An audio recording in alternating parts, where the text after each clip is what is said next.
So welcome everyone. My name is Leah. I'm the Knowledge Exchange Coordinator here at Women's Shelters Canada, and I'll be moderating today's webinar. I'm really looking forward to it. We have a really important and interesting conversation or topic to discuss today. Before we get into that, I do want to start by acknowledging that I'm joining you today from the traditional unceded territories of the Algonquin and Anishinaabeg people. And I know there are people joining us from across Turtle Island. That's the joy of these virtual events. And so please feel free to say hi, let us know where you're joining us from in the chat. You can set your chat to all panelists and attendees, and then we'll all be able to see that. And if you're not sure what traditional territory you're on, this can be sort of a gentle prompt or reminder to learn a little bit more about that. And I also want to just do a few little housekeeping reminders before we get into it. I did put the interpretation instructions into the chat there. If you're listening in English, you can leave things as they are. We will be speaking in English. For those who want to listen in French, pour celles qui veulent écouter en français, vous pouvez cliquer sur le bouton Interprétation en dessous de votre écran et sélectionner French-Français pour avoir l'audio en français. And if you have any issues with the tech, with the translation, let me know in the chat and I'll do my best as we get going here to sort that out for you. So you have probably noticed by now that you are muted, your video is off. For today's webinar, we will be, only the panelists will have their audio and video turned on, and that's just to make sure the quality is good for everyone.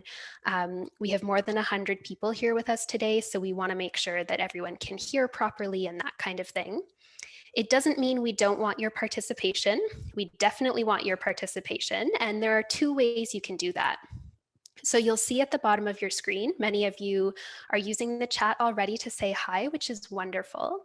Just a reminder, you can set your chat in the to line to all panelists and attendees if you want everyone to see.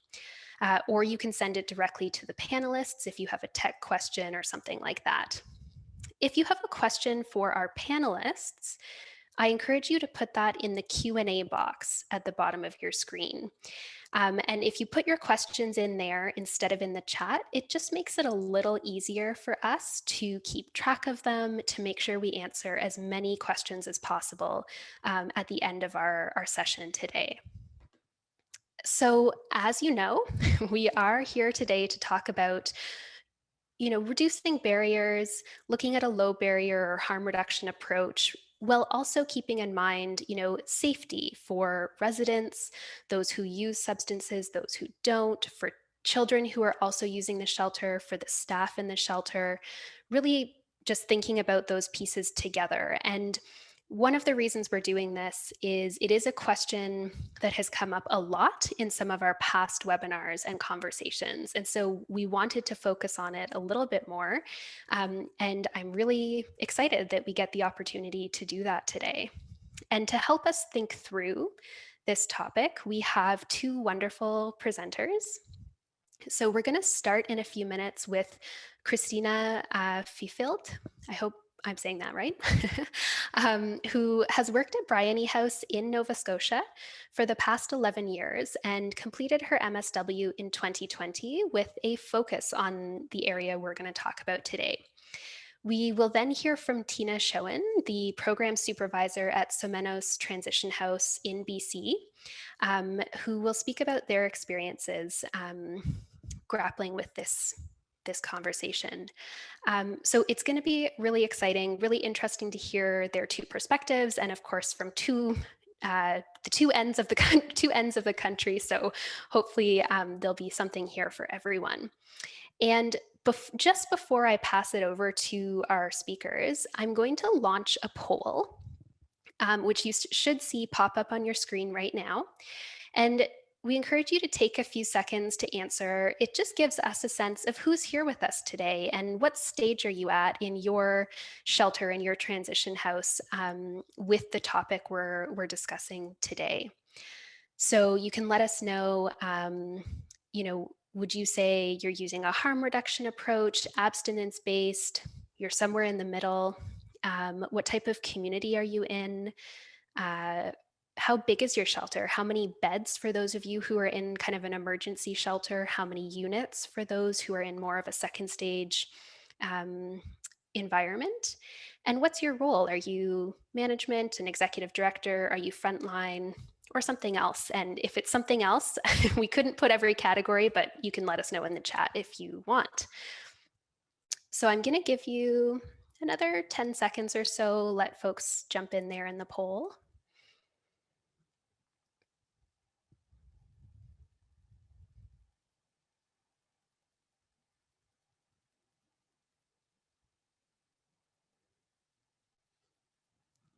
All right, so most of you have had the chance to participate, so I am going to close the poll and share those results so that we can all see. So it looks like, pretty evenly split between using a harm reduction model and being somewhere in the middle, which, is probably where a lot of folks are.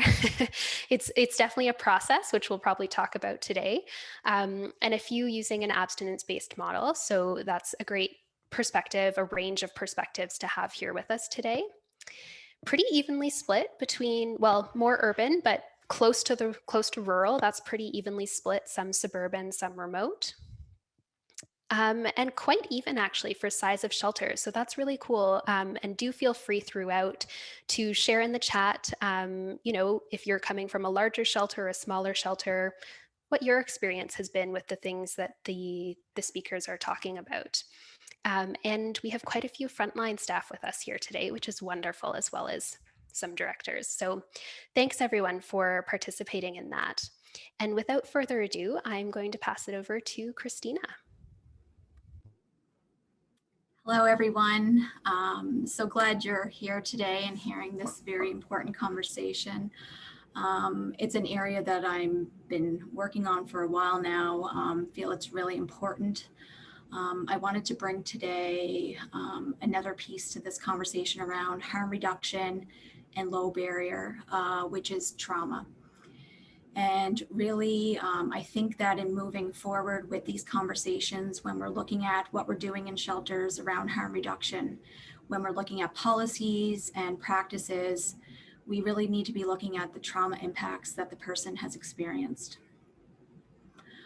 I think that when we're not providing a service that includes harm reduction, it is causing a lot of issues, and it causes secondary wounding and re-traumatization, and also closes doors for an individual being able to reach out and get safety.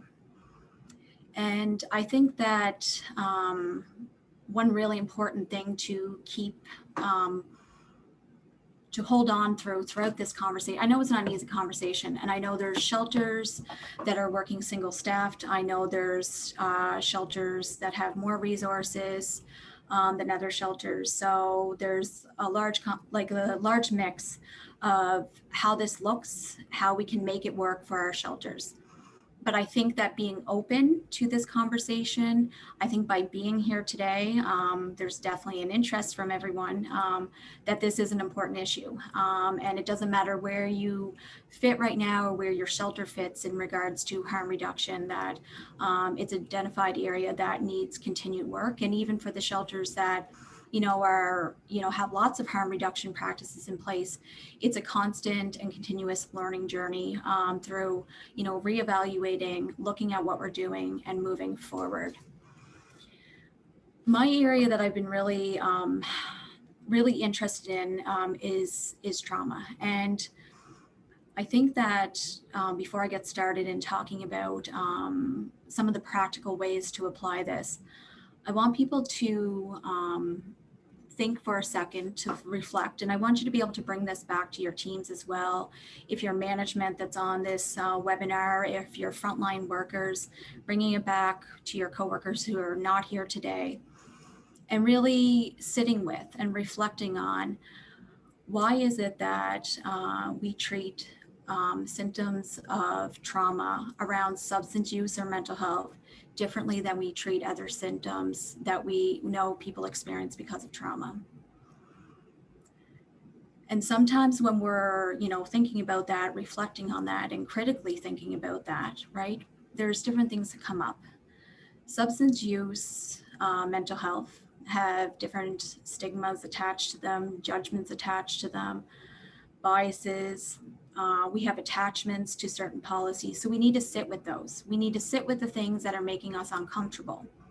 We then need to ask ourselves why we're not treating trauma symptoms of substance use and why we're looking at that differently than some of the other things that show up in our day-to-day work with clients.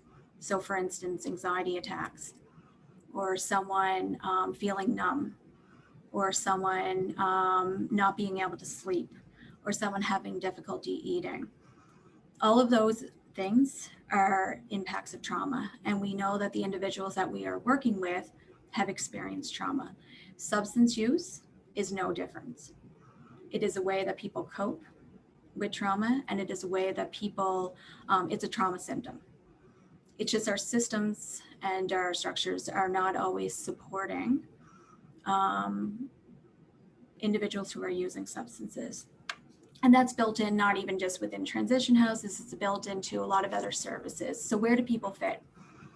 And this is a continuous, conversation that I have with people is if they don't fit within our services, as people providing crisis support and who are supposed to really, be working with individuals who have experienced violence and know that substance use goes with the impacts of trauma.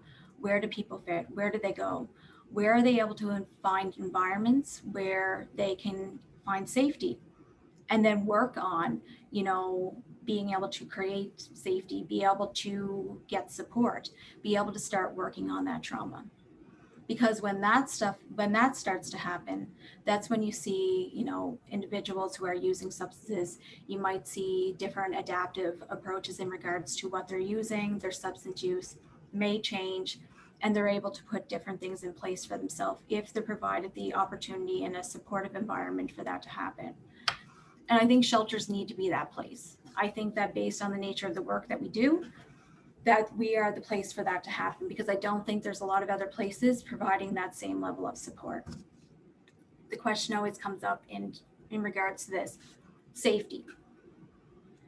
Safety for the other residents who are not using substances, safety for the staff. It's all very, very important conversations. In the work I've been doing around training some teams around harm reduction, trauma-informed approaches, impacts of trauma, I'm going to try to share with you some of the things that have come up, some of the things that are really important, and some of the things that might make this transition wherever you guys are at, wherever your shelter is at in regards to providing, harm reduction approaches, making modifications to practices and policies, and what that looks like. From the model that works best and supporting this process, you need everyone involved in your organization invested in this process, and it is a process. It's not going to be a quick fix, and to be honest with you, if the right things are not in place, the right conversations don't happen, it's not safe to be moving forward with harm reduction approaches if the right time and investment does not take place. That investment and commitment needs to come from all parts of our organization, from our clients, from our staff, from our management, from our boards and our funders. And we all have different roles in that, but each role is really, really important. So anyone on the call, any transition houses that are looking to make changes, you need to figure out, you need a plan around this. You need to plan and have a strategy moving forward around how you're going to approach this, what things need to be in place. So in that comes a very vital part of this, which is addressing staff's fears and management's fears, board's fears. And fear is often in the conversations I've been having with teams, working with teams around this, and even working with other services in my community is the fear attached with substance use. And before we can address any harm reduction models moving forward in our workplaces, we need to focus time, energy into that area. And I can't stress enough, if you're taking anything away from this conversation today, is that that is vital for so many reasons. It's important that staff and management and whoever else needs to be at that table have that conversation, because fears, if they're not dealt with in a safe way, so there needs to be a safe space for any individual within the organization to be able to talk about the judgments, the biases. The reality is there is judgment, biases, there's attachments, and fears attached with substance use. Staff and management teams in transition houses have also been impacted by trauma in the work that we do through vicarious trauma. So it's important that we're acknowledging all of that. It's important that there's time and space and commitment to that, because if we don't get past moving around the conversations around the fear piece, it holds us back from moving forward. We need to provide the right supports. If there's members of teams, or if it's the entire team having that fear, what are the resources and supports that the organization can put in place to facilitate this, to move this forward? Invest the time into this piece. It will go a long way in regards to the next steps that are necessary moving this forward.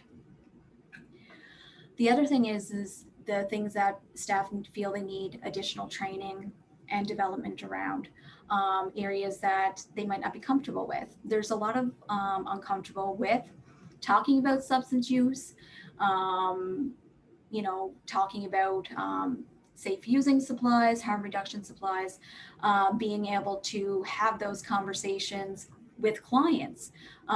So staff need to feel comfortable and confident around that. So additional training is going to need to take place.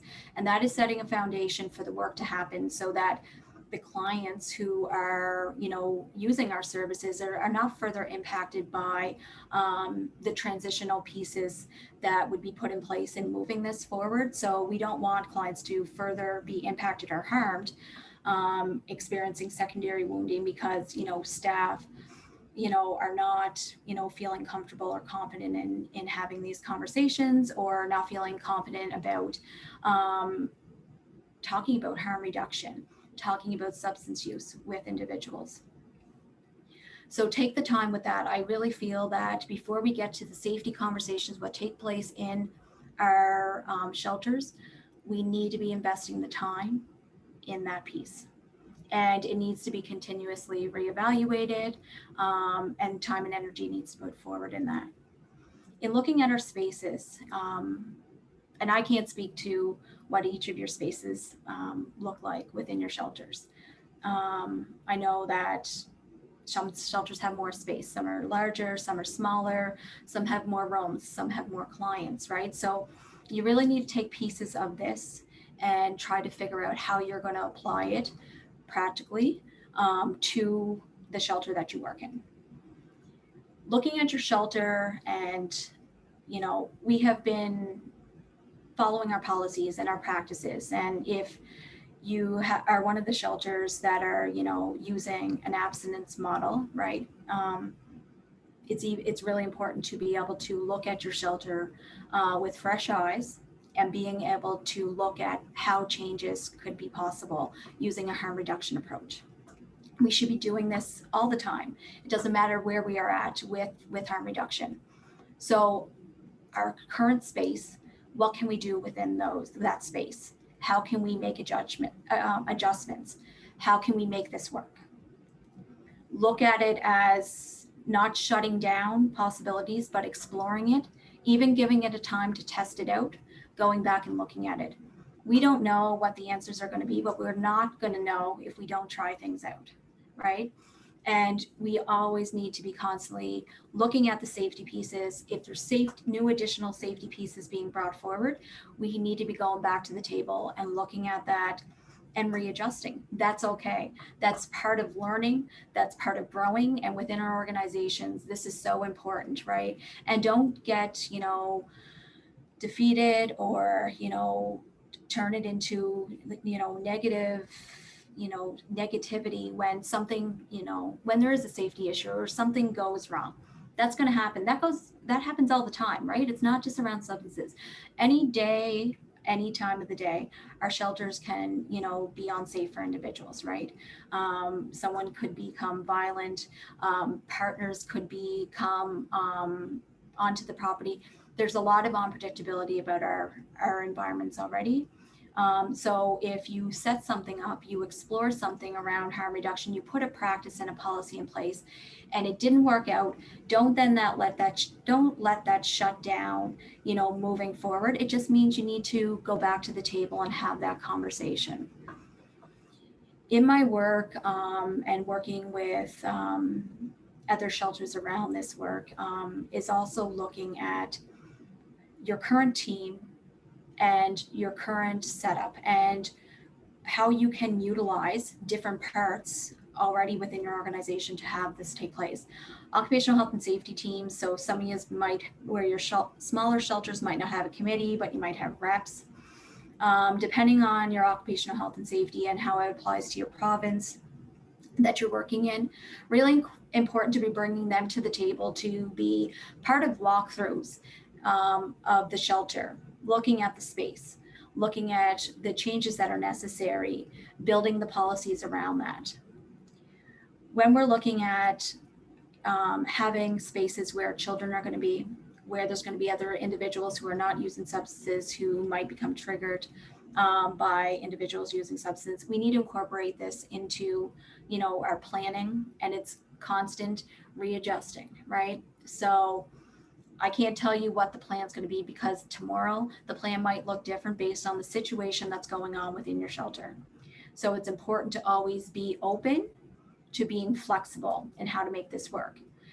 If you have different levels, so different floors within your shelter, important to look at, how you can maybe include that into your harm reduction. Having, maybe it's a room, or maybe it's 2 rooms, or maybe it's certain spaces where individuals might be using substances. We are having that relationship with them where we're talking about the safety issues, talking about their use, and trying to figure out a plan with them. In any harm reduction models and moving forward in transition, we need to be comfortable talking with individuals around what substances you're using, what our expectations are, what we can safely manage, and being very open and honest with all individuals that are coming to our service. So not even just the individuals who are using substances.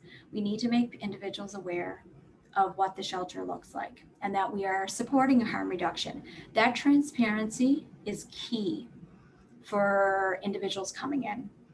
It's important to be very clear and that there's consistent messages among our staff team. Because if we are not consistent with that, and we're trying to put safe practices in place around harm reduction and trying to become more low barrier, if we are not transparent and we are not consistent, that is going to cause all kinds of safety issues. So the better that we can be at being transparent and being very, very consistent in our policies and our practice delivery is key in moving harm reduction approaches forward. We need to make sure that we can sit with clients, that we can check in with clients, and that we can be open and honest. We cannot increase harm reduction policies and practices without having that happen.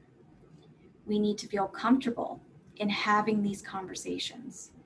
We need to be comfortable in asking clients what they have been using, what has been, if they have increased their substance use, we need to be able to, have safety conversations with them or safety plans with them if things are getting to an unsafe level. Using harm reduction approaches in shelter doesn't mean that we're not using other supports and services if that's what's necessary. So if things are becoming past our level of what we're able to manage from a safety level, we're going to be involving, paramedics to help the person, right? We're never going to be to the point to be able to provide that level of care. But it doesn't mean we cannot support individuals who are in our shelters who are using substances. Having spaces and having harm reduction supplies are key.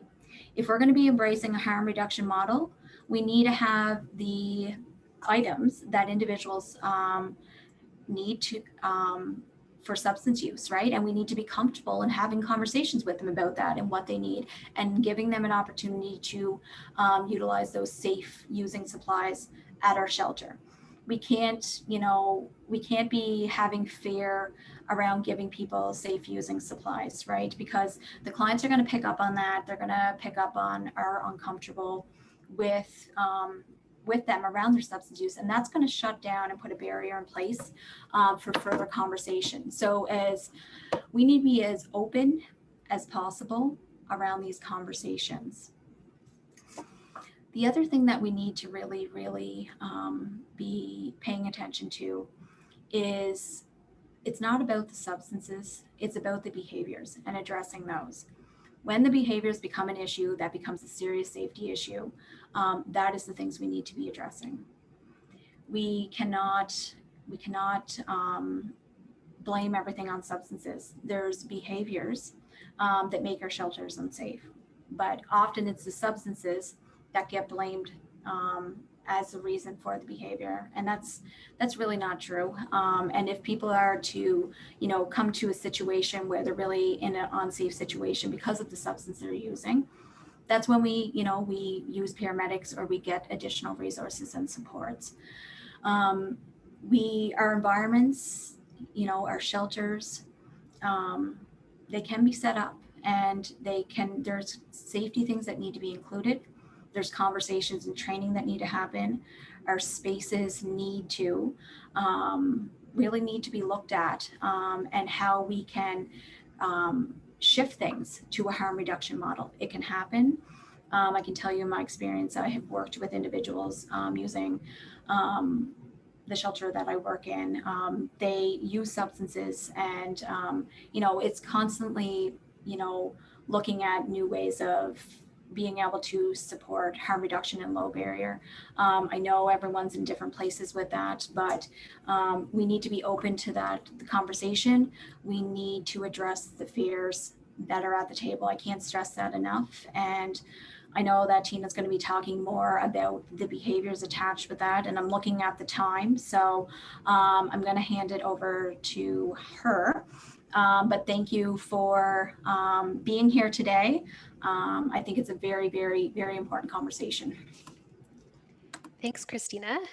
That was great. I think a lot there to reflect on and digest, and I think Tina will add another layer to that as well. So just a quick reminder to folks, you can put your questions in the Q&A box, and we will address those all together at the end. So don't hesitate to put those in there throughout the presentations. So over to you, Tina. Thank you. And thanks, Kristina. This is a learning experience for all of us, and I have taken some snippets from your presentation.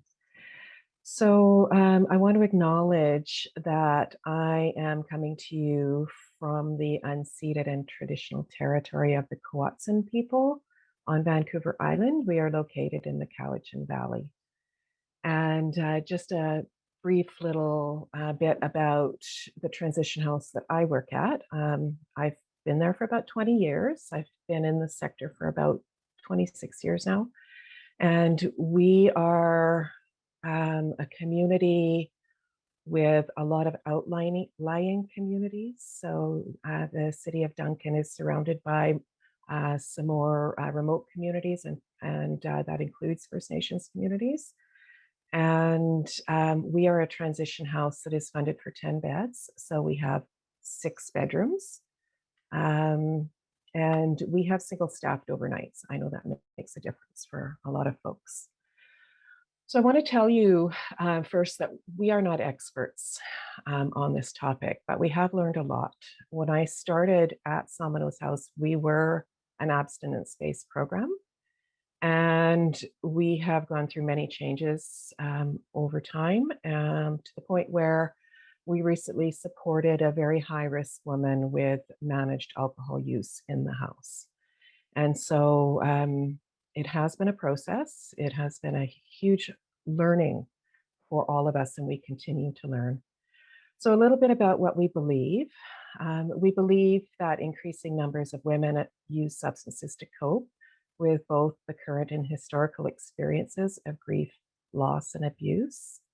And that by reducing barriers for women using substances, we are increasing access to women who are extremely vulnerable and may not have other places to go.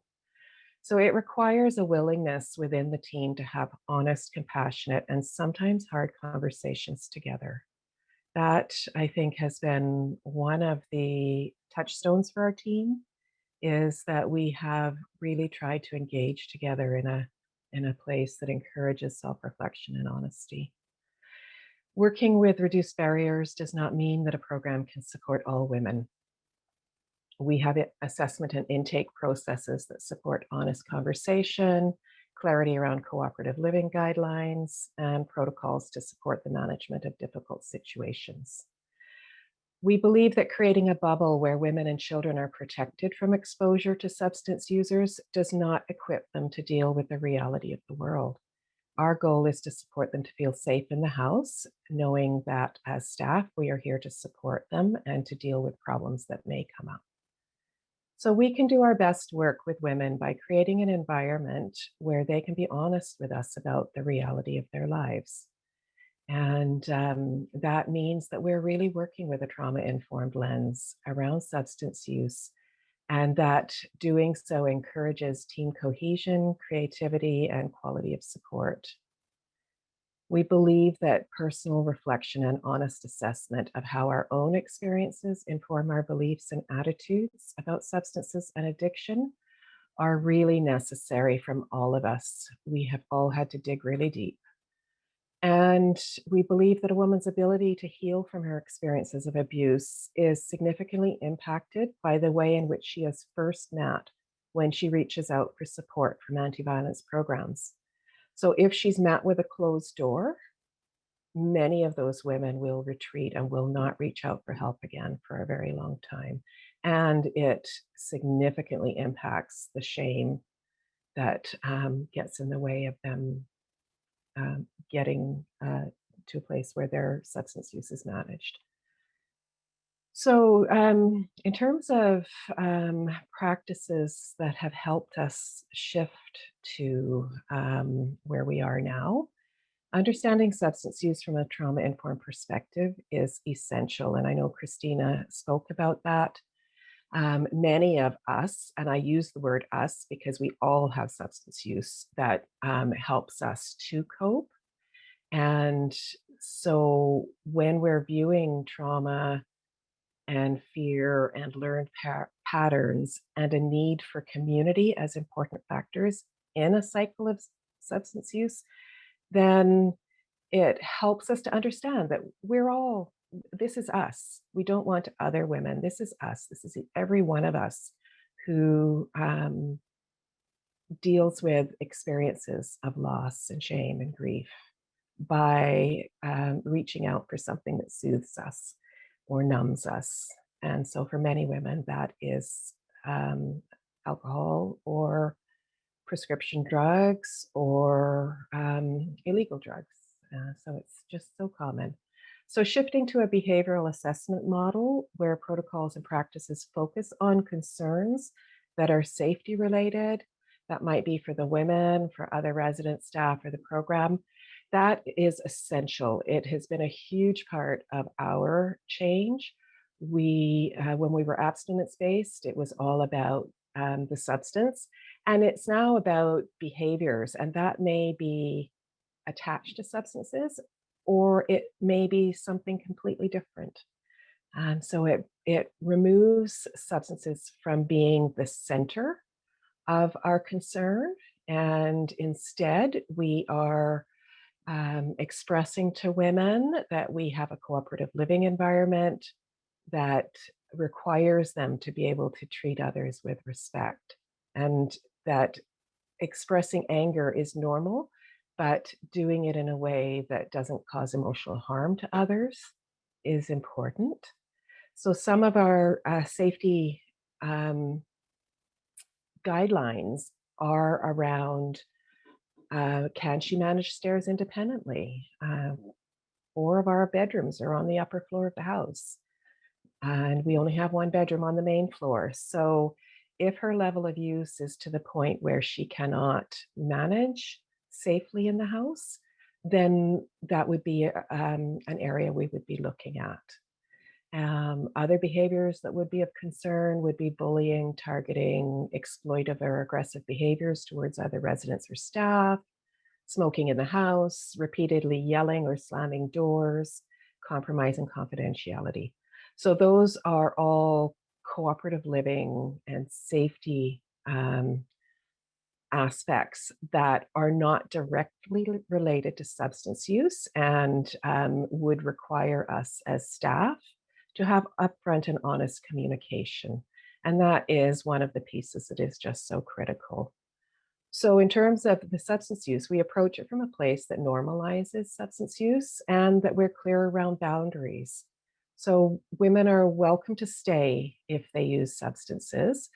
We do require most of the use to be off-site, and they need to function without causing safety concerns. And so when we're talking with them about this, they know that they can use, and they have a responsibility as well. We have open conversations with our residents about their patterns of use and exploring how that works or doesn't work for them, and how it may or may not work in the context of house guidelines. If their use is high and we are supporting them to stay, we may also talk with them about having a plan B in place before it's needed, so that they can have a safety plan if their pattern or level of use ends up not being able to be managed within the transition house environment. So we're working with her where she's at. And one of our staff identified that we use the stages of change model, which is really true. So where is she at in looking at her substance use, and then supporting her right there. So we're looking at how we can support her to reflect on the steps that she's taken or she might be currently working through. We're helping her to look at her short-term goals and desires for long-term change. We are,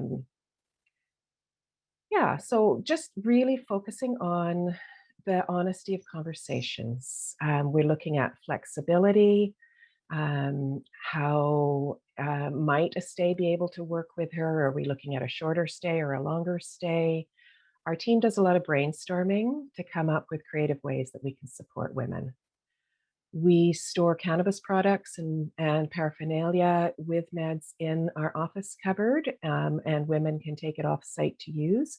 And we store it in the office because the edibles are in so many different forms right now that may fall into the hands of children. It's just a safer way for us to do it. And when we're discussing with women about the storage of their cannabis products, it is with no judgment at all. It is strictly about safety. We may store alcohol with her meds if she identifies that she needs it for medicinal purposes. And we may put someone in our main floor bedroom where she doesn't have to use stairs and we can be more hands-on with support. We need to have flexibility to assess around house dynamics. So for example, do we have other residents who are actively using? Can we increase staffing if needed to support complex stays? Are there problematic dynamics in the house that need to be addressed prior to bringing someone in who is actively using substances? And then we're looking at our hiring practices. That has become a big one. So when we're hiring, we're looking for staff who have experience and comfort in using a trauma-informed and strength-based approach to supporting women who use substances. So there is hard stuff. As Kristina said, there is no perfect way, and we still find that we're having to consult a lot and get creative. We're having to set limits sometimes. So thinking about what some of the hard stuff can be when a woman is aggressive to others, that's certainly hard, and I think we'd all agree with that. And it doesn't only happen around substance use. There are times when residents who don't use substances might feel impacted or feel uncomfortable around those that do. And we try to keep aware of house dynamics to observe, listen, and respond as needed. If a resident shares that they're feeling uncomfortable, we will explore if it's related to a specific situation or incident, and we support them to set boundaries within, and that's a good practice within the safe environment of the house. And we encourage them to know that we as staff are here to manage any safety issues that come up. We encourage women to be gentle with themselves and with each other, and to navigate differences with staff support if necessary. We will sometimes meet with women separately or together if that's something that's manageable. And if the behaviors or attitudes are very problematic and creating upheaval in the house, then staff will meet with the resident to discuss. We might draw up a document to clarify cooperative living expectations, or if it's extreme, we may require them to do an outtake. And when we're looking at that, we might provide a few days to put in another option if she's able to manage within the house for that. If when we're talking with women, their reaction is extreme and evolves into aggression or other behaviors that are not safe, then it'll be a much shorter outtake. And so most of the time, whether it's around substance use or not, when there are behavioral issues in the house, we try to have two staff work together with the woman. And if needed, the supervisor can be involved, and we debrief very well afterwards. And so supporting women with complex issues can be challenging. And we stretch and we grow through doing that. And we try to screen women in and not out. So through the changes we have undergone, we have found that we've been able to offer a lot more stays to women who would otherwise be having to go elsewhere. And so there are times where we might suspect a woman is using drugs or alcohol in her room, and we'll talk with her about it. If it continues and we're pretty sure, we may end up doing a room check, and that would be with her knowledge and presence if she wants to. And two staff will do a check together and check the drawers and cupboards and under the bed and her purse. And that is because we do have a responsibility to hold the house as safe for all of the women who are staying. So what would we like to be different? We talk about having specialized transition houses with longer stays. Recovery beds would be lovely. Increased opportunities to work as part of a staff team with other community resources around complex needs. And the shift to reduce barriers has made a huge difference. We take more time in our calls with women, and we make more of an effort to stay curious about their challenges. We have built connections with other resources. We have supported access even for a short stay for many women who may not have been able to stay with us in the past.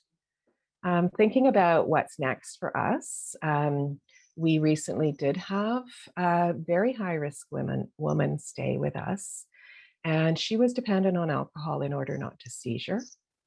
And so we made a decision with our executive director's support to hold her alcohol in the office and to allow her to take enough that would prevent her from seizuring. And we used a tracking sheet. We ended up having the support of professionals around this. We actually ended up buying her, not buying personally, but providing her with money from program to purchase the alcohol that she needed. And this was well thought out and with lots of consult and communication together as a staff team and with our executive director, and with an eye on what did she need in order to stay safe. And so we have learned a lot from that. We are deepening our connection with local resources. We are engaging with hospital social workers in our CMP to increase their awareness of our protocols.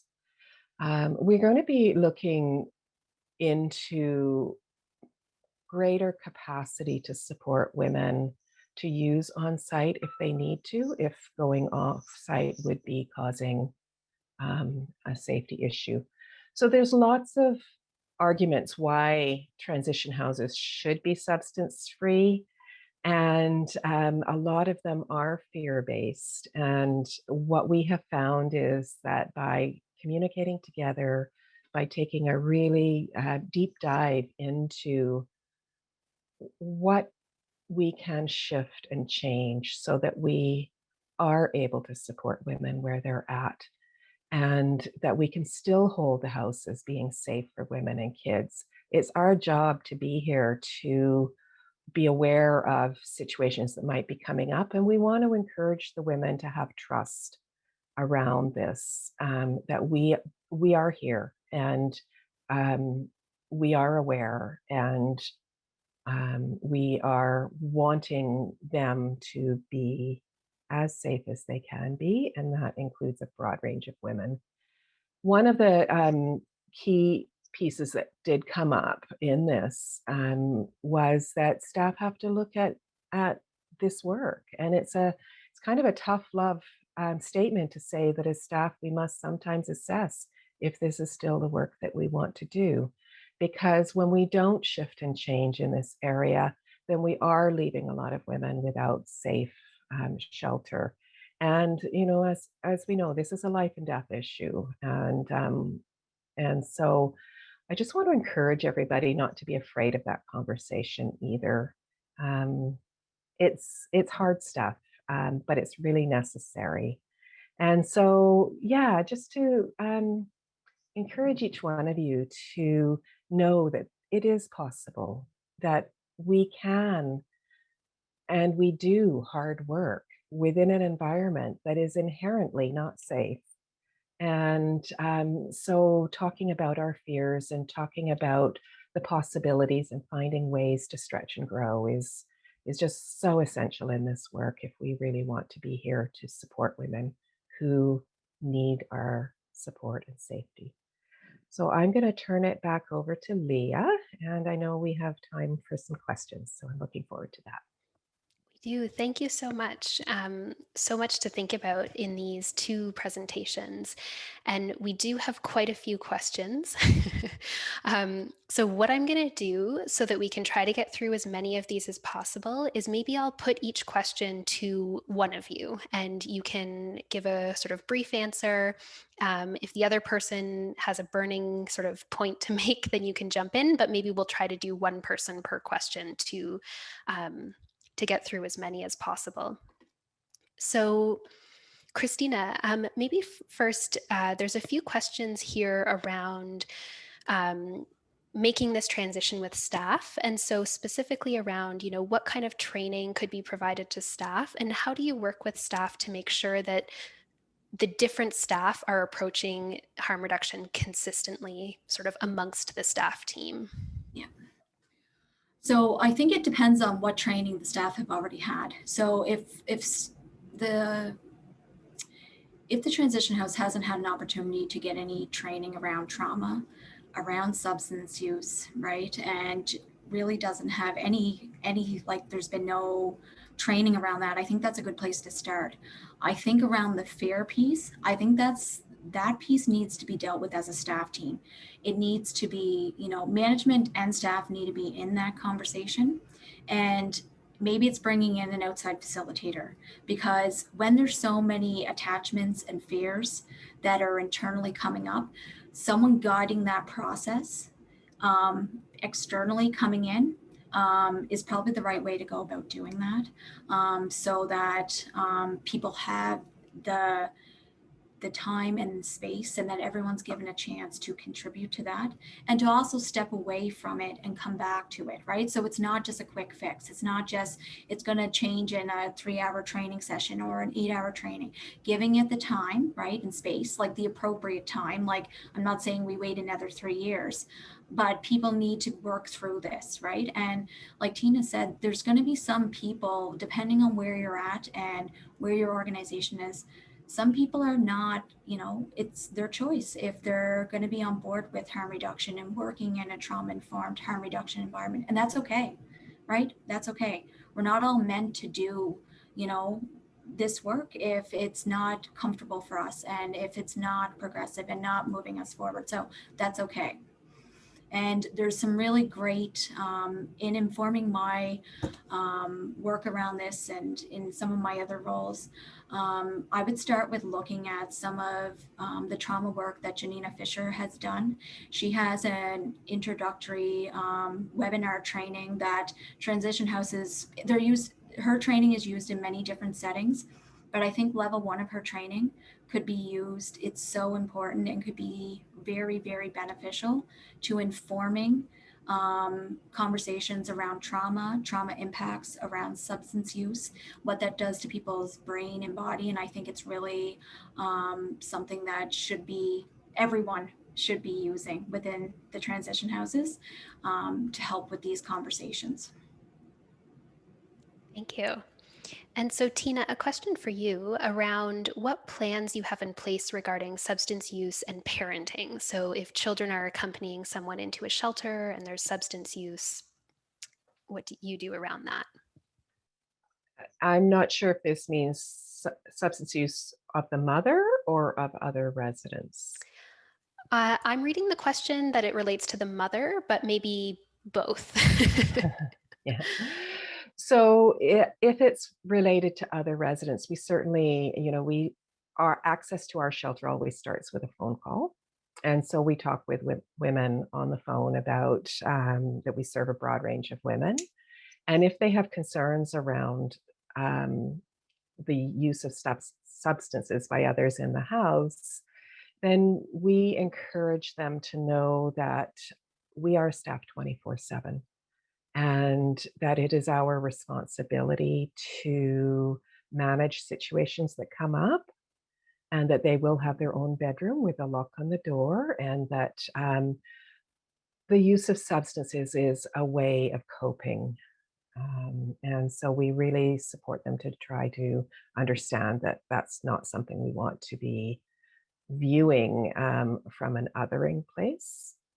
So it's an educational opportunity. When they're in the house, it's the same. If there's something that comes up, then we do a lot of staff consult together, and we come up with a plan for how we are best going to approach it. And so that will usually mean we're meeting with the woman who has the concerns and supporting her to look a little closer at that, and supporting her to know that as women, we're all in the same boat here. We're trying to support each other, and if there is an actual incident that has occurred that has caused her distress, then we'll work with her around that, and possibly work with the woman who may be involved, other woman. And if it is the mom, yeah, sorry, I know I'm getting long-winded here. If it is the mom, then we'll support her as we would with any woman. I personally believe that a lot of moms can still parent effectively while they're using substances. And so we will look at how is she managing in the house? Are there places she needs more support? Does she need resources for external supports? Is it somehow getting in the way of her being the parent that she wants to be? Are there child protection issues? And so we're working as a staff group to sift through that and consulting and coming up with a plan. Great, thank you. So, Kristina, a question about navigating women's internalized shame when you're having these conversations with them. So, the person says they have found this to be a big obstacle when trying to have open and non judgmental conversation about a woman's relationship with substances, is the woman's own kind of shame about that. Yeah, so this is where it's so important with our first conversations we have with people. So setting that tone, setting the environment right from the start, through, if it's through our conversations coming in on the phone or coming in through intake, coming through policy, how we're creating the safe space. If a person comes in and sees our policies as being punitive, not embracing harm reduction, right? That's when they're feeling the shame, right? And that's where, they feel they're going to be hiding maybe, or they feel they can't talk. If we set an environment in how we approach the conversation with them, right? It might not be in the initial, conversation. It might not be in the second conversation with them, but having check-ins, providing a space, normalizing and validating substance use around trauma. So having things in our spaces that talk about symptoms and impacts of trauma, having pictures and diagrams that talk about substance use in relation to trauma, right? That is setting an environment and a place to allow people to not feel the shame and guilt, right? But when we put up that we're zero tolerance, abstinence based, or our policies and the way that we approach it. So they can read a lot by how we approach a conversation. So are we, how are we saying things to them? What language are we using with them, right? Those are all key things, right? And it's so important in creating a safe space that it's not just the conversation, but it's all the things leading up to it and how we create the environment to support that, right?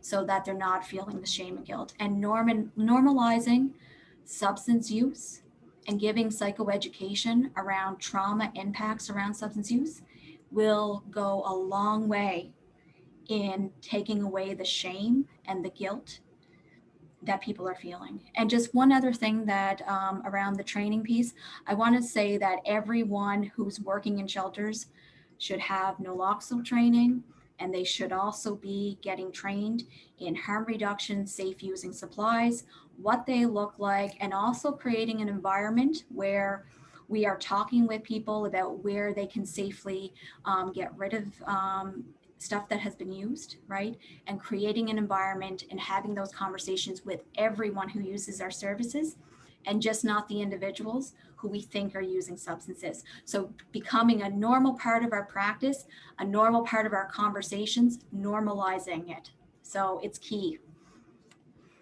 Thank you. So we are getting close to the hour here. I'm going to put one more question to Tina, and then what I'll do is make note of some of the questions we haven't been able to answer here in person. And perhaps between us, Tina and Kristina, we can perhaps answer some of them in writing afterwards. So just for the last question here, Tina, you had mentioned sort of having a plan B for folks who need it. And so could you talk a bit about what that sort of plan B might look like for someone who can't do the communal living? Sure, yeah. So we work with her to identify what are her other resources. And that may be family or friends. It may be a shelter that can support a lower barrier than we can in the transition house. It may be a sobering center. Yeah, so it really, our goal is to always work with her as honestly, as transparently, as compassionately as we can to support her to be safe. And it's very relevant to the individual. Thank you. So thank you both. Like I said, I will collect those other questions we haven't gotten to. It's wonderful. There were so many questions. And I think this has been a really great conversation. So thank you, Tina. Thank you, Kristina. Thanks to everyone who participated, and to our interpreter for making that accessible to everyone. And just a quick note as well for folks, when you're leaving the webinar, you will see a feedback form on your browser, and we do encourage you to take a few minutes and fill it out. It does help us to continue to improve the webinars that we can provide for you. So thank you so much, everyone. Have a great rest of your day. And thanks again, Tina and Kristina. Thank you. Bye-bye. Bye, everyone.